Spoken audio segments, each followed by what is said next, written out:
Hello, friends. Thanks for joining us again. Do us a favor, smash that subscribe button. Thank all of you who have already subscribed to our channel. We've seen this channel grow like crazy, especially during the Grey Cup last year, and we're so excited for this year. So thank you all. Smash that subscribe and follow. Benny, where can they find us on social media? Yeah, check us out social media. We're Ray Benny Sports. We're on Twitter, Facebook, Instagram, TikTok. Check us out also on Discord and Reddit, and leave us a rating on your favorite podcast provider. Let's get right into it with some Winnipeg Blue Bomber talk. Blue Bomber talk brought to you by Fahrenheit Airbrushing. Stand out on the ice, pavement, or the field, or in the stands with a custom airbrushed helmet, goalie mask, or project. A local Manitoba business with affordable solutions for any project. Check out Fahrenheit Airbrushing on Facebook or call them at 204-891-7431. And don't forget to tell them that Ray and Benny sent ya. So what's your number one concern with the team right now? Everything. No. Well, what's your number one I know. concern? I guess it always starts with the quarterback, right? And for me, that's my number one concern right now. Zach Laros has not been on his game so far this year, translating kind of over even from the Grey Cup last year. But yeah, when you play 2 games, Zach Laros with no touchdown so far, 3 interceptions. That's some pretty wonky stats coming out of Zach Laros, who's been the MOP in this league before. So we need him to step it up. We need him to lead this team. And he's got to stop making mistakes. Those 2 interceptions, I know it was one's a tip ball, but he had the guy right in front of him. He had the guy right in front of him. He could have seen him. And then late in the game, when you had the opportunity to you had just taken the lead, you had the opportunity to build that. You're at midfield, and then he threw another costly interception. And the Bombers they didn't score after that. And besides that, safety. But yeah. My concern, Zach Laros. How much of his play or his erratic play do you put on the offensive line and him not being able to get into a rhythm or any kind of consistency with him always like he's rarely set passing the ball. He's usually on the move or moving away from someone, getting out of the pocket or getting out of a broken down pocket. How much of that do you put on the O-line in their inconsistent play? Because they have been inconsistent. Not my number one, but they have been. Yeah, I mean, in the second half especially, but the first half not so much. I mean, the first half they were not. I mean, second half they were bad.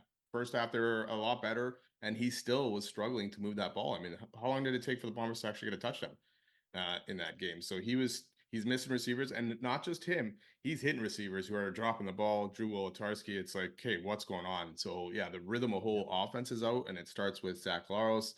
And again, with that O-line, it struggled in that second half. And that one series there where they got the 2 holding calls, to go backwards when they really needed some points. It was like, wow, but they're not playing well at all. No, that's definitely a factor. And the funny thing is, it's the interior of the line, right?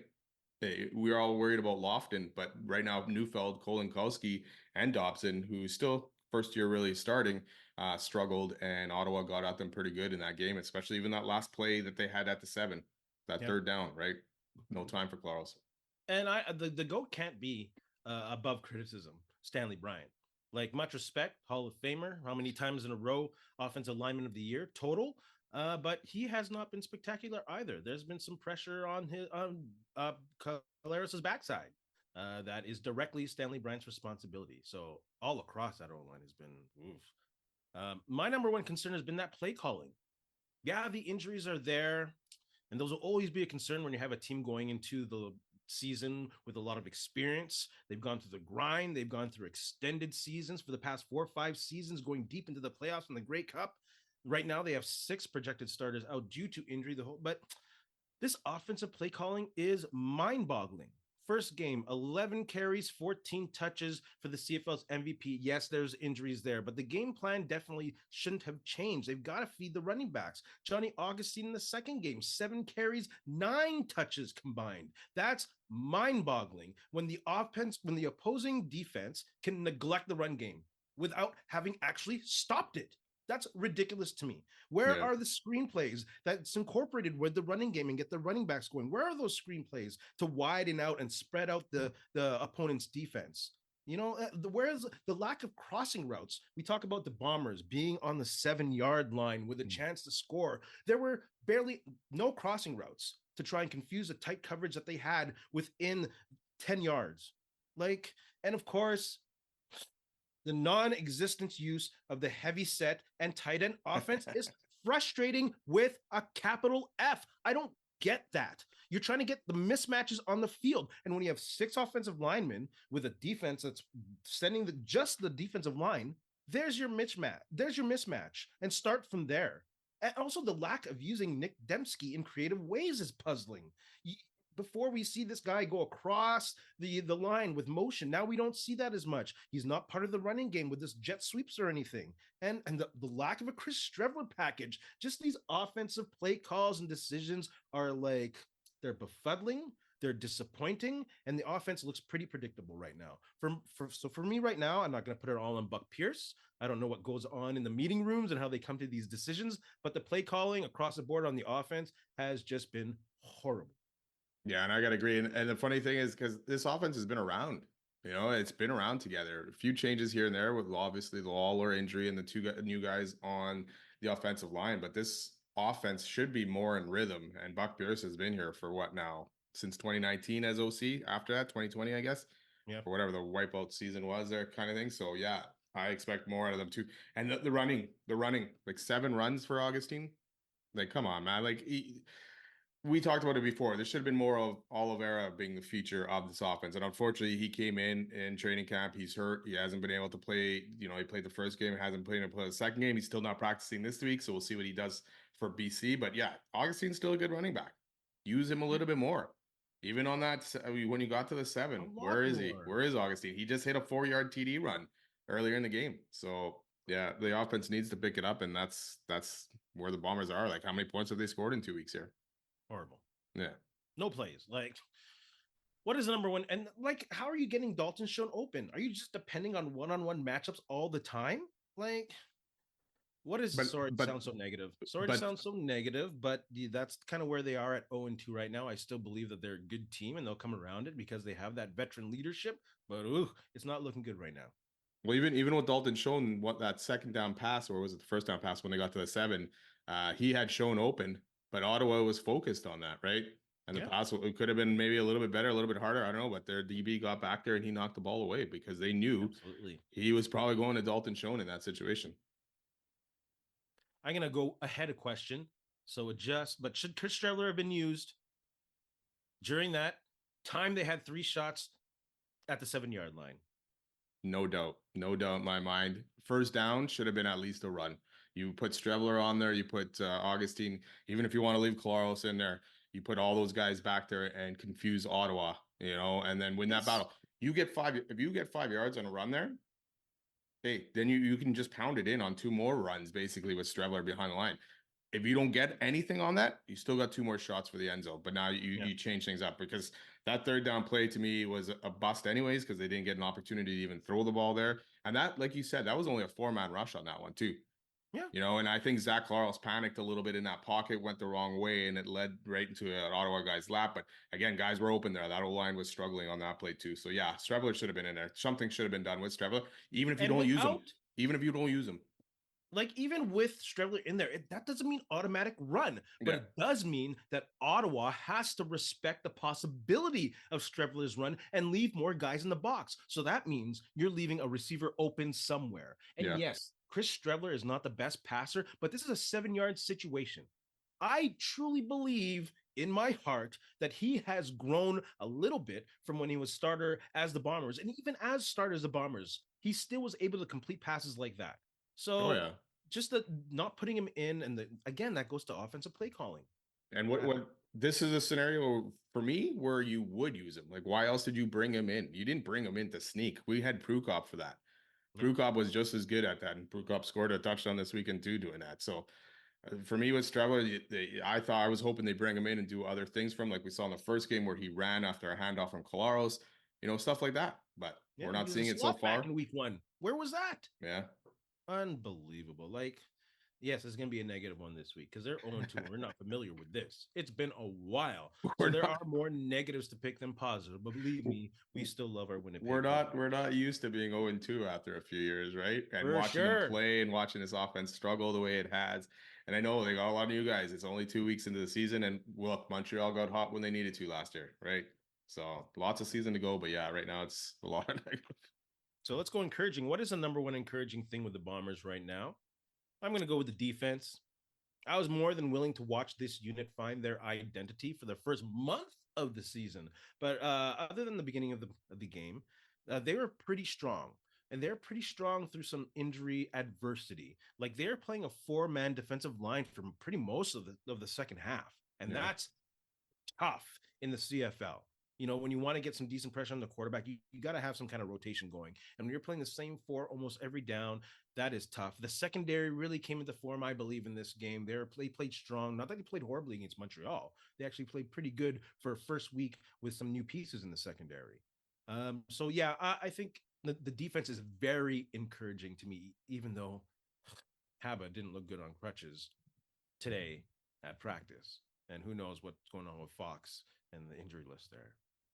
Surprised no contact with Sean Oakman there yet in Toronto or anything like that, but I agree with you with the defense, and they did give up yards, like you said. They gave up almost over 100 yards total rushing. They kept Drew Brown to about 240, which is actually the lowest in the whole league this week in terms of passing yards. They had that bend but don't break. Like they gave up the 2 touchdowns, but one was on a punt return inside, and then a couple missed tackles late in that game on Hardy there that got them inside. But I like the way Tyrell Ford and Tyrell Ford and Terrell Bonds played in that game. They didn't give up a lot considering Ford got burned pretty good against Montreal, especially on that flea flicker. So they played well and they shut down the outside pretty good. So that's encouraging to see, especially with a beat up D line that the Bombers had there. So yeah, it's good to see this D. They're turning into form, giving up yards, but hopefully Jordan Younger is getting them to play his game and they can figure out, and hopefully the injuries stop. Yeah. Kyrie Wilson didn't practice today. Big Hill's back at least, but Kyrie Wilson didn't practice. Who's the other guys? Oliveira. Can't remember. There's another guy in D2 that didn't practice. So Nichols. Yeah, that's it. That's who it is. Yeah, and him getting hurt too didn't help because then he left the second half of that game too. So No. Speaking of defense, let's go to raising a glass to players of the game from the Bombers against Ottawa. Then we'll put that game to rest, kind of. I'm going to stay on defense. I'm going to give it to Reddick Ramsey. He was all over the field and showed like a huge developmental step forward, especially in regards to coverage. He was great, of course, near the line of scrimmage and coverage, but he showed a lot of skill in regards to deep coverage. I'm like, is he playing safety today? What was going on against Ottawa? He looked really good and making tackles. He's always been solid. So I was very impressed. And I'm very optimistic about this Canadian being a ratio changer. Because, you have these steady Canadians that you have in the roster, but then you have those ratio changers that are on the roster. And I think he could be one. So I'm going to give it up for Reddick Ramsey. Yeah, good choice. Good choice. I'm going to give it to Carrick Wheatfall coming in for Kenny Lawler. Big shoes to fill. The guy ended up with 3 catches, 111 yards. Also drew a pass interference call, which helped because that was an interception on that play as well. But he looked good, even on the long touchdown. Yes, he didn't, in the long pass, he didn't finish it off for a touchdown. Maybe if he went to the outside a little bit, but hey, they got it in. Augustine got it in, but it was a great play, man. And he's wide open.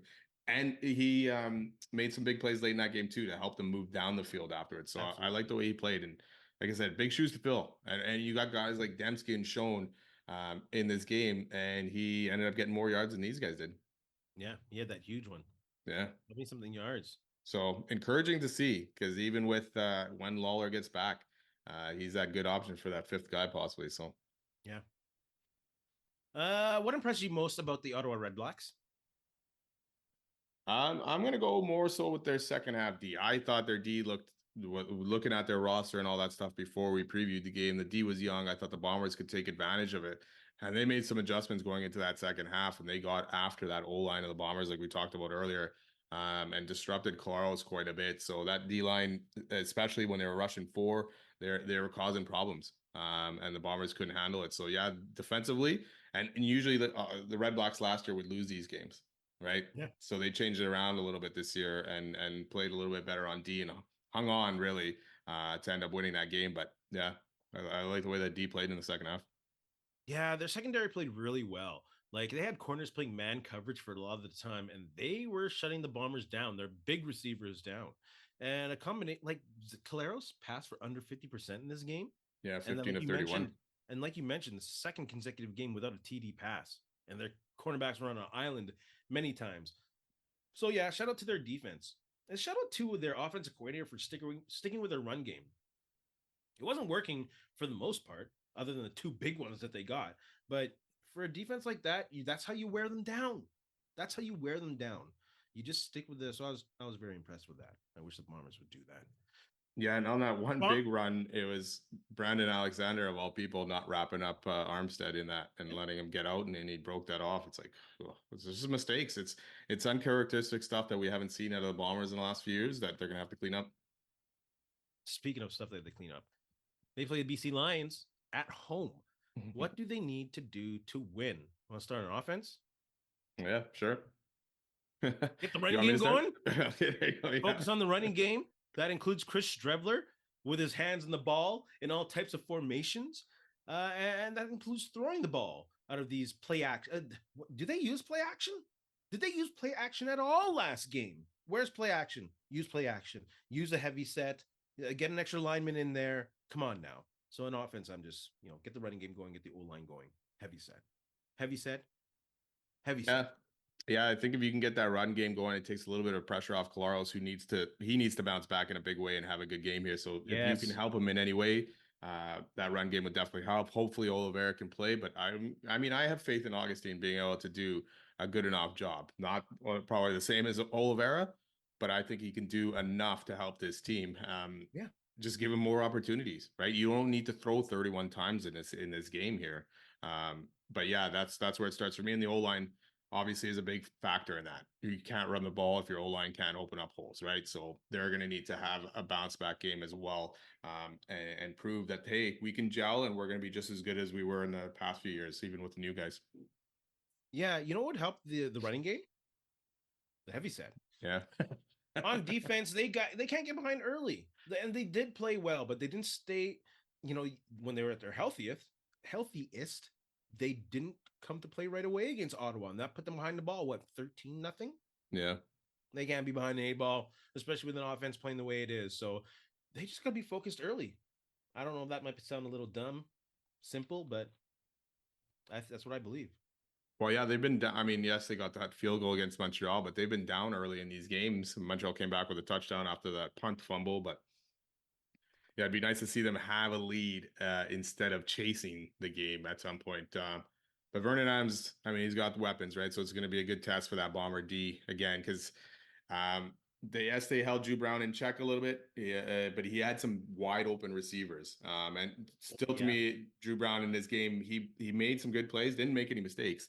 But he still has to prove a little bit more to me that he's actually going to be a legit starting quarterback. But Vernon Adams is that legit starting quarterback. So you can't be leaving these guys open for him, because he'll hit it, get after him. 6 sacks against Toronto, BC, and then none last week against Calgary. So, they fixed some stuff up. So that Bomber D-line is going to have to get at it. And I don't know who's going to be getting at it, because the injuries are piling up.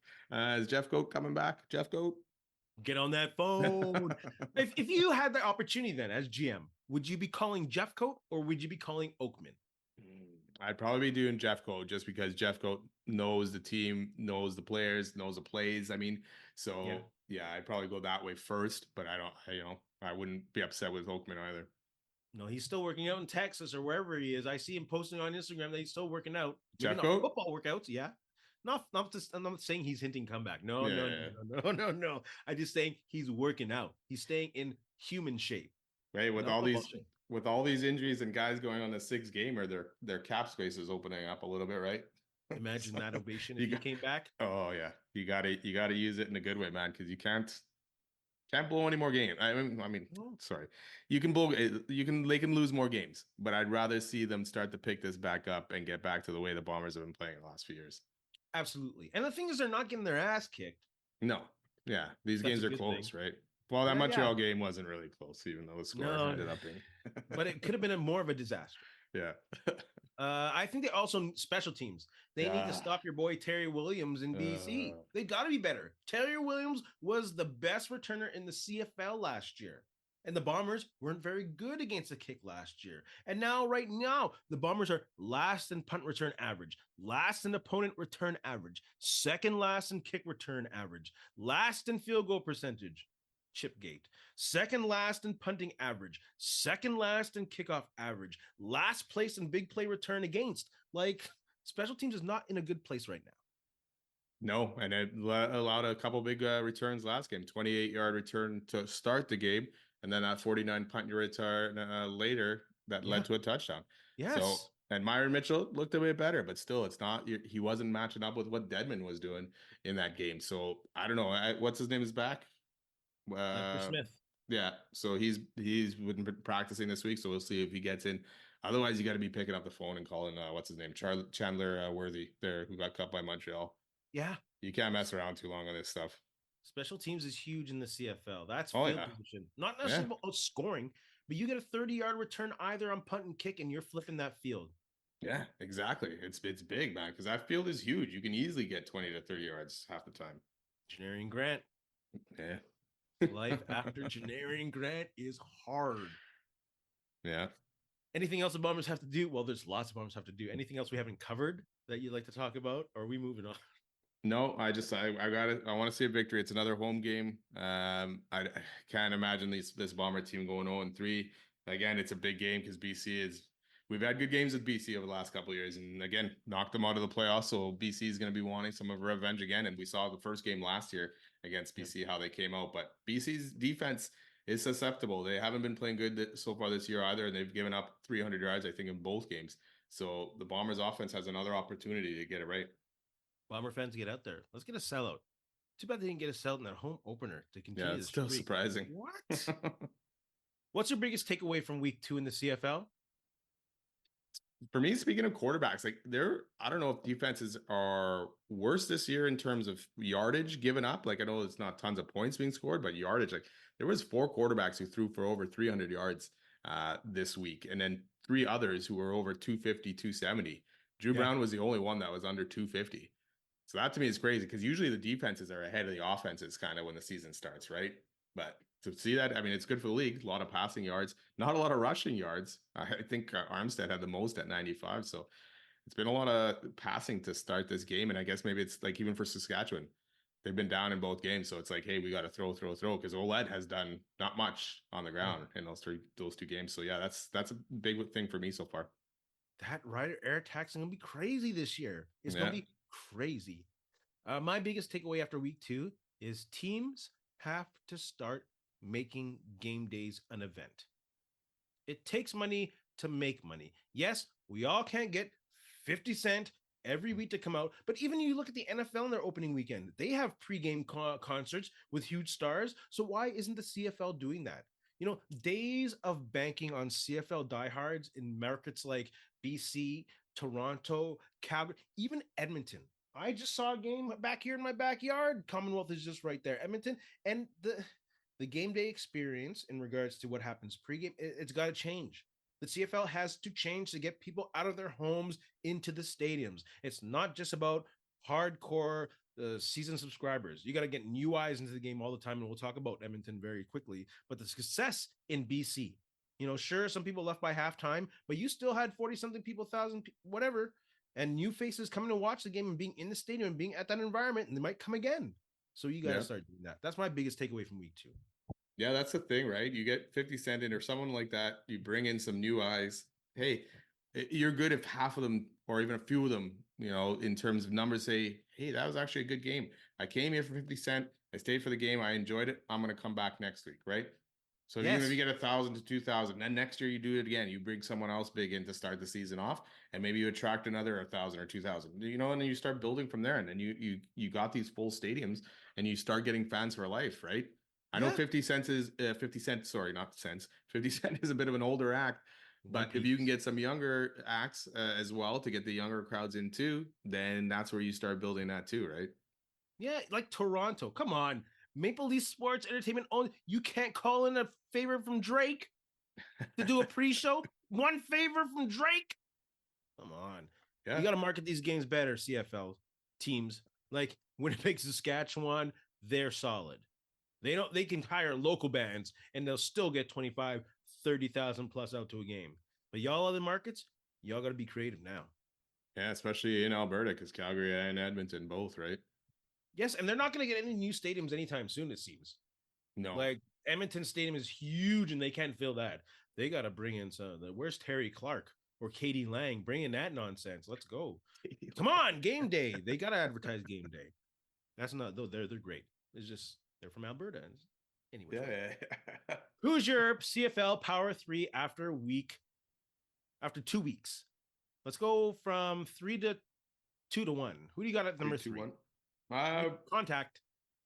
They haven't looked great in full games, but they're 2-0 right now. So I'm going to get Saskatchewan at number 3 in 2 comeback victories. So 2-0.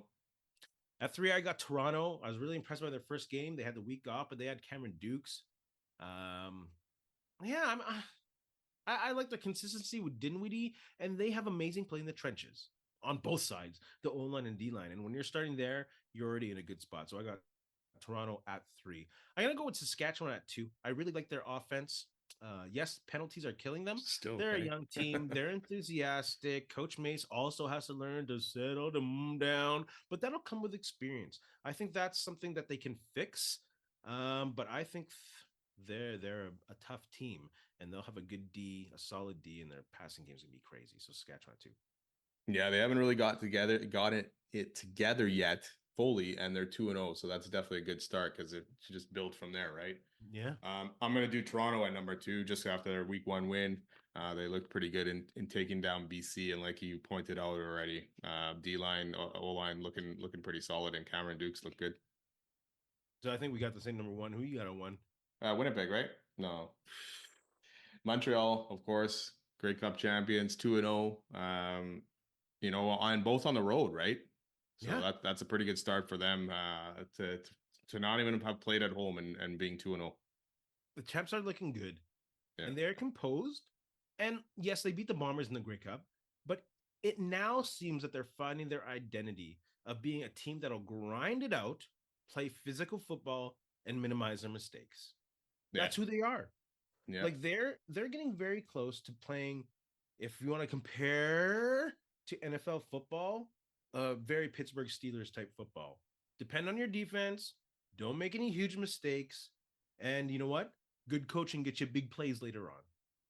Yeah, Jason Moss has learned that well with Fajardo. He's a good quarterback, but he's not going to often carry you to victories in games, especially if you're asking him to do a lot, because eventually he'll make a mistake, which will prove costly. So yeah, he's been managing him pretty well, and he's been avoiding those mistakes. Yeah, he's grown up in Montreal. Yeah. Shoot. And also his mistakes were due because Saskatchewan was not very good. They didn't have an O-line around that guy. Yeah, but even last year to start with Montreal, he was still making these same mistakes over and over again, right? So that's expected to be with a new squad, though. Yeah, it took them a while. When they got there, when they got to go rolling, though. Yeah, Montreal. We can't sleep on Montreal. They are a good team, and they might be a good team for a while. We might be seeing a what do you call that? A dynasty run making here. Hope not. They found a veteran quarterback that minimizes his mistakes with a solid defense. Where have we seen that before? The Bombers just now. Yeah. I'm looking down here, but I should be looking up here any which way. We're going to Winnipeg Jets talk. Yeah, let's do it. Talk about the hirings of Dean, Chynoweth, and Davis Payne. I'll get those names right. Well, Chynoweth, yeah. Talk about him. Talk about him. What do you think about those hirings? Davis Payne is pretty easy. Yeah, I know. I mean, I just looked up these guys today. Didn't know a lot about them. I'm going to say it wrong. Chynoweth? No. Chynoweth. I think we got Chynoweth. Chynoweth, more on the defensive side of things. He was in Toronto lately. So he kind of led their D and their penalty kill, which ended up, around 11th in the league. So which is better than the Jets had shown here with who is running there. Oh, Scott Arneal was running their penalty kill. Sorry. Yeah. And then Davis Payne recently with Ottawa running the power play. Decent power play there again as well. Top 10 power play in teams that he's been with. Also a head coach in St. Louis, so that he brings that experience as well. Plus he's won a cup as an assistant with the Kings. So these guys seem middle of the pack type coaches for me right now until I can learn more about them. But I have nothing against the hires, and just hopefully they can make the special teams better and do what they're brought in to do and improve that from what we saw last year. Yeah, O'Neill pointed out that each of the new hires has a portfolio of top 10 success on special teams. Payne, like you said, 67, 55, and 16 as a head coach before being replaced by Hitchcock. And he was 6-7 when he was He got replaced fired. Yeah. as head. That's crazy. So he's been with the Senators the past few years. Like it's crazy in the fact that he wasn't doing horribly. No. And he had a winning record. So he'll be running the power play and the forwards. Chynoweth is the one you're looking for with the penalty kill. And not that Scott O'Neill was bad with the penalty kill. Yes, they weren't good last year, but the year before they were top 10, weren't they? Yeah, they're really good. Big drop off. So it'd be good to have two of them there that know the power play. He had a great power play with the Hurricanes. And the thing is with this guy's, power play, penalty kill with Chynoweth, is that it's a more aggressive penalty kill. I hated watching the Winnipeg Jets penalty kill. This 4-man box just rotate, wherever the puck was. I'd rather see them force the puck, try and make turnovers, and try to score on the penalty kill. Not just this passive, let's just break it down and ice it. Break it down and ice it. No, let's be a more aggressive, try and make those turnovers. So I'm really excited about his possible penalty kill philosophy, mentality, whatever it is. It's funny though with the penalty kill that you mentioned that because the year before obviously they were good and they were scoring shorthanded goals, and then they switched to whatever they're doing this year, which no shorthanded goals and passive like that like you were saying. And to me, the power play almost mimicked that. Just they had 5 guys on the ice, right? Because it's just pass, back, go down to the net, come back, pass, back. And it was like, come on, I can figure out what you're doing here, and I don't know much about hockey coaching or anything like that. So if I can do it, they can do it, and they're watching tape every day. They can figure out that your power play is lacking something. So yeah, hopefully new voices in there, and we'll see what they can do. But nothing against these hires right now, so I'll give them a chance. I'm with you on that one. Let's go on to quick shots. If you're Edmonton Elks management, what are you doing to increase attendance? Remember back in the day when the Bombers gave away those high school vouchers 2-for-1? They got to start doing that stuff. Old school. Time to start giving out free tickets. The stadium right now is cavernous at 15,000. Unless they bring in 25 to 30,000 people in these games, it's not a good game day experience in the stadium. Yeah. Like I mentioned, you got to bring stuff like 50 Cent. Game day has to be an event. It needs to be, people got to have a reason to come down to it. So yeah, free tickets, 2-for-1, whatever it takes. Yeah, and for me, the biggest thing is start to win some games, though. It's Chris Jones. It's time, man. And you can't be trotting out this team again that continues to lose games late or anything like that. It's time to start putting some W's because that'll attract people, right? The Bombers, yes, the Bombers are still attracting 20,000 or so when we were losing, but once they started winning, it got back up to 30,000. So I think that's where they're gonna have to focus. And if Chris Jones can't do it, you may have to be looking at a different direction. But I do agree in the sense, get butts in the seats, and if it takes giving a 2-for-1 voucher out to get these guys, and especially we've talked about this, get the younger people out there. You need this league. We're a lot of older people that enjoy this game, so we need to get the younger guys back in there and be fans for life, right? Because the NFL is huge right now. The NFL fantasy football is a lot bigger from when we were younger. There was really no fantasy football, and it wasn't that easily readily available. So now a lot of people have attracted that way because of that. So yeah, the CFL needs to market better. They need to start these seasons off and your home opener with a bang, attract some guys in there. But yeah, totally. The Elks are rebuilding a brand here. Like, let's admit it. There's a large amount of mouth-breathing losers that are still butthurt about the change of name. It's ridiculous. There are enough stupid people in the area to not support a team because of a nickname change. So they got to say, screw them. Forget about getting them back. They're not coming back. It's time to rebrand it. Yeah. What happened to quick shots? Which of the current NFL wide receivers is in the best position to break 2,000 yards? I'm going to go with CeeDee Lamb. Dallas likes to throw a lot. They don't really have good options at running back. Who else is there to take targets away from him? I'm not saying he's the best receiver. I'm not saying that. But he is the main option in that offense. Justin Jefferson, to me, would be if Kirk Cousins was still there. But Justin Jefferson has Sam Darnold and J.J. McCarthy. So Tyreek Hill's also good, but he's got other people to deal with Waddle and running.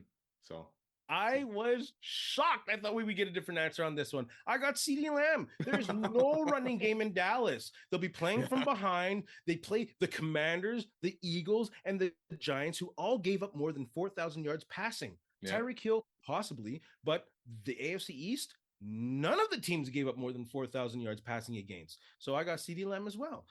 After the most recent social media post, will Ayuk be a 49er beyond this season? No. And that's probably best for both situations right now. You can go because that's your team. Yeah, I say no as well. And I don't even know if he'll be a member this season. We'll see where it goes unless if someone steps up and does it. But I think the Niners like the guys they drafted. The first rounder, Ricky Purcell, and this other guy, Jacob Cowing, that they dropped in the 4th round. I think after these OTAs, they liked what they saw. So they're like, you know what, Ayuk, go ahead, man. We're not paying you $30 million. Yeah. What's that dude they had that turned it up at the end of last season, too? And he was great. Juwan Jennings. Yes. I think he will be great. That guy was fantastic in the playoffs with him. That's what I'm saying. What are you taking away from the 8-1 Oilers win? But they said goodbye to their fans in a great way. That's what I'm taking away from that. Yeah, great win. They showed they can win a game at least, but I think Florida was probably preoccupied with a lot of other things going on.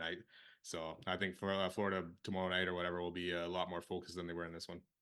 I'm working in Edmonton right now, and I work downtown. I was walking downtown. There are a lot of Florida Panthers jerseys downtown. I'm like, what a waste of like that. Yeah, that sucks, eh?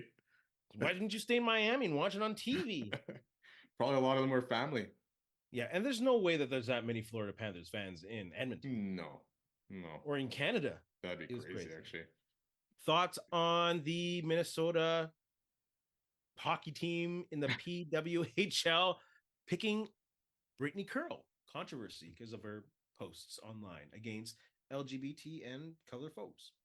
Yeah, that's an interesting pick for a team in a women's league. I don't know, like what were you thinking, really, Minnesota, in this? Like, not only does she go after transgender women, she goes after Black people. Like, she's just like, I don't know, like all mocking inclusive language posts. It's like, wow, what are you doing?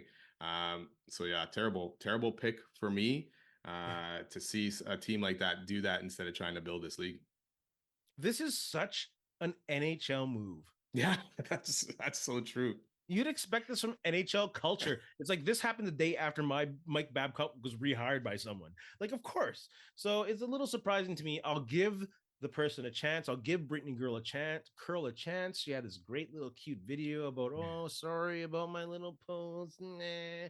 Whatever. You better fix some of your ignorance, lady. Like, it wasn't just community, work, and learn. Yeah, it wasn't just one thing though, right? If it was one thing, you can kind of be like, okay, but it was like multiple things, and it's just like build up over time. It's like, wow, okay, yeah, now you gave us this video, but yeah, show us now, right? Yeah, she could be simple for change, but I don't put no money on that. Benny, everything to say to our friends and Bomber fans, and I know we're in tough times, but we're gonna get there. We're gonna get there. Don't worry.